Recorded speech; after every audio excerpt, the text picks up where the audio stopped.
Hello, and welcome to the short stuff. I'm Josh, and there's Chuck, and I said hello with a silent H at the end, which means I just said something in palindrome. I love palindromes, as it turns out. I do too. I think it's pretty neat. The one that gets me is when somebody's like, this number is a palindrome. I just wrote it out. Yeah, I don't get that. It's like, that doesn't count. Maybe if it's a date or something that you don't have any control over, then yeah, it'd be a palindrome. But just anybody who's into numbers that are palindromes, be quiet. Be quiet once and for all. Yeah, I'm glad you said that, because this article, even from howstuffworks.com, says some numbers are palindromes, like 180081. Right. Like this one that I just wrote out. Any number.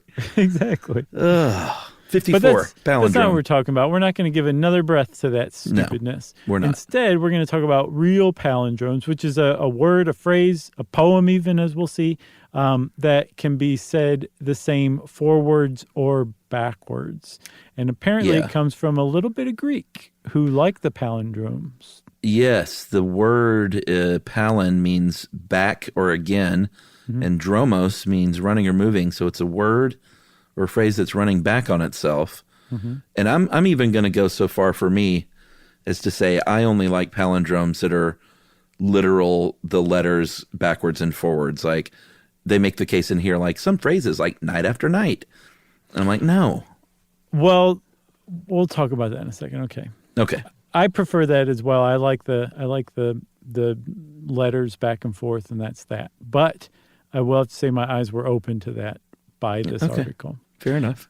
So the first palindrome, like I said, the Greeks liked it. Actually, it turns out the Romans did, but the Romans model a lot of their society, if not all of it, on the ancient Greeks. So it's possible they ripped them off and that the Romans just happened to be the first ones to mention it.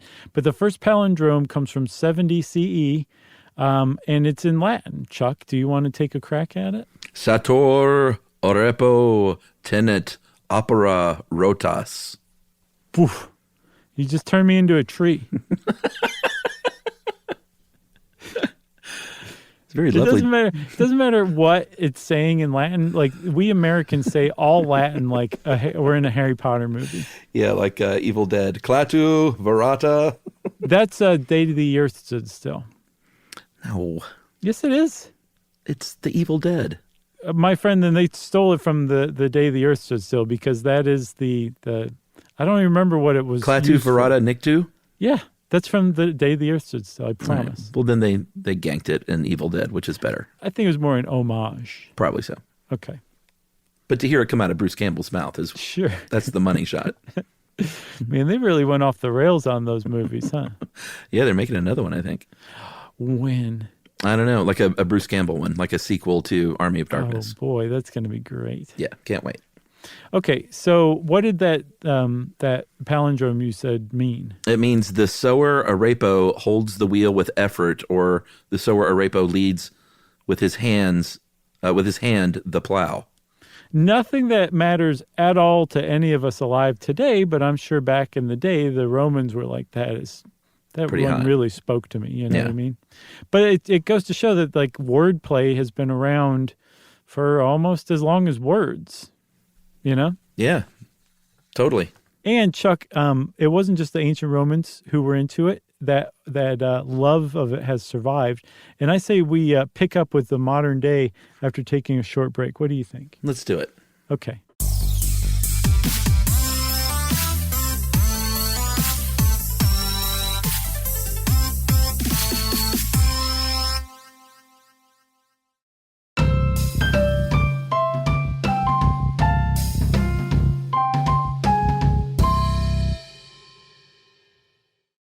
All right, we're back, and by modern day, of course, I mean the 1630s.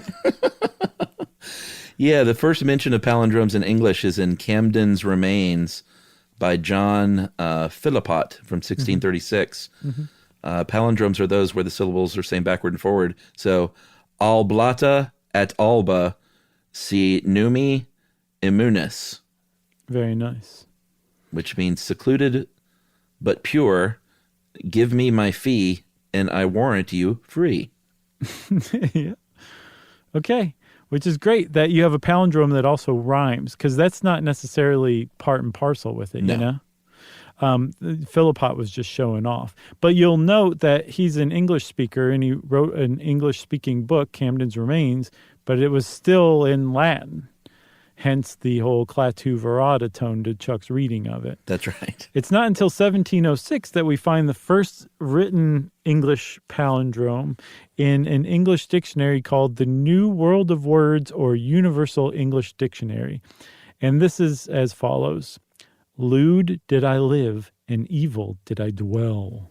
That's a good one. Yeah, it is. There's a couple problems with it. One, they had to drop off the second L in dwell to make it the reverse of lewd. And then there's also the whole and in the middle of it, which is not part of a palindrome. It's not a palindrome itself, and it kind of screws up the whole palindrome. But because it was the beginning of the 18th century, everybody kind of chose to overlook the and part.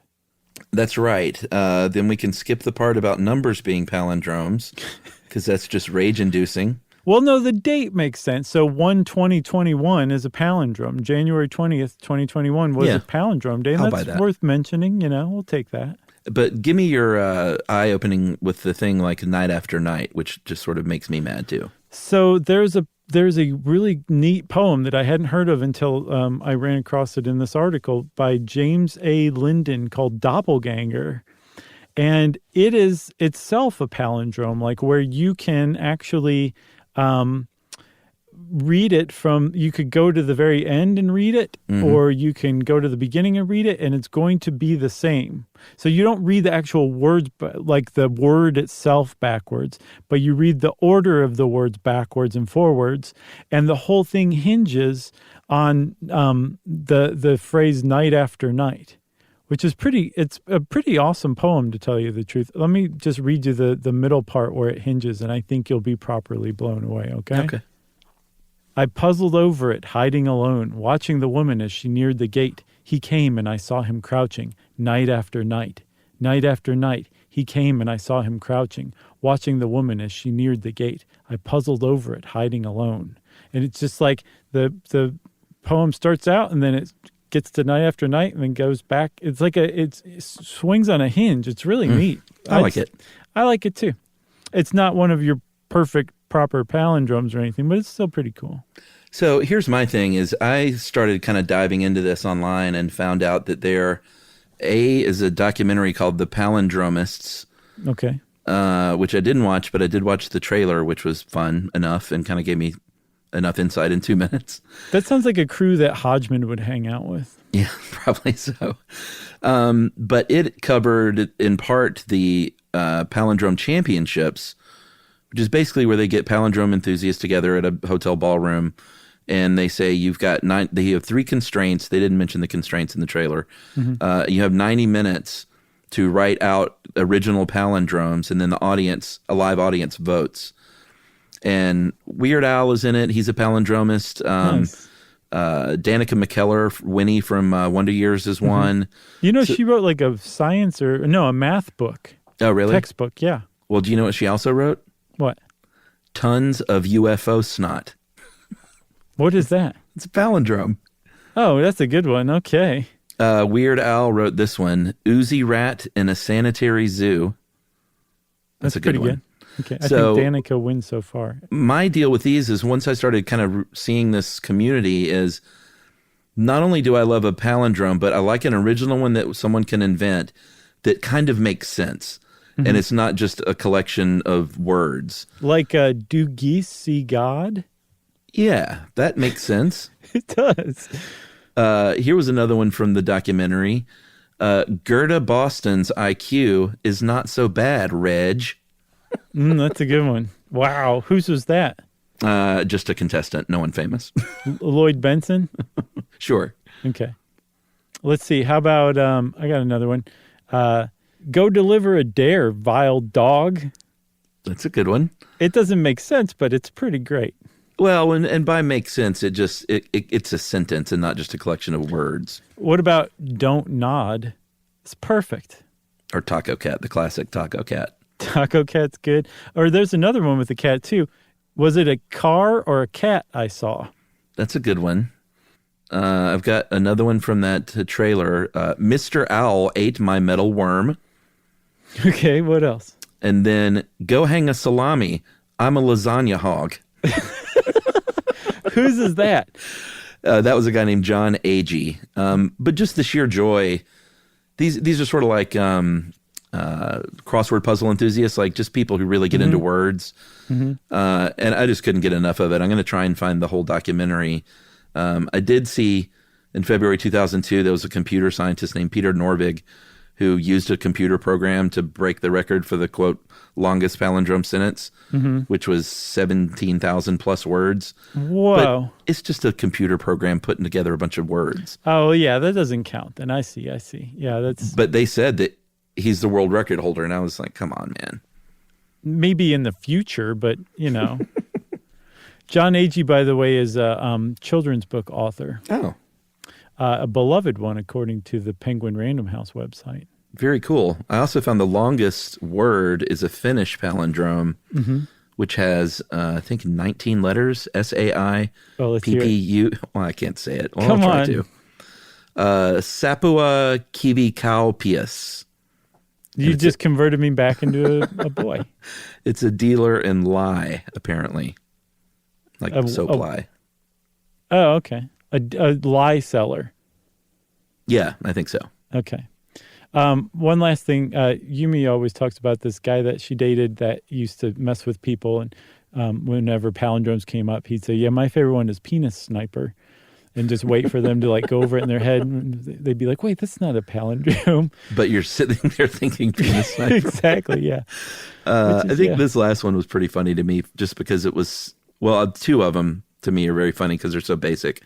One is Stella won no wallets. That's good. At the big wallet competition. Sure.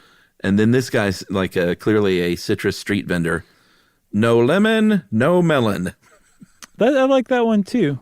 It's the word melon itself has a nice round feeling to it. I love the word melon. Yeah. And lemon too, just because it's evocative of that beautiful color too. Yeah, agreed. That might be my favorite one now.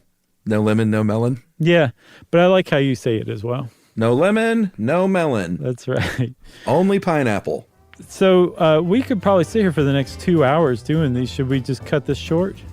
Well, we'll stop recording and then you and I will just continue to do it on our own. All right. Well, to the rest of you, see you guys later because short stuff is out. Stuff You Should Know is a production of iHeartRadio. For more podcasts from iHeartRadio, visit the iHeartRadio app, Apple Podcasts, or wherever you listen to your favorite shows.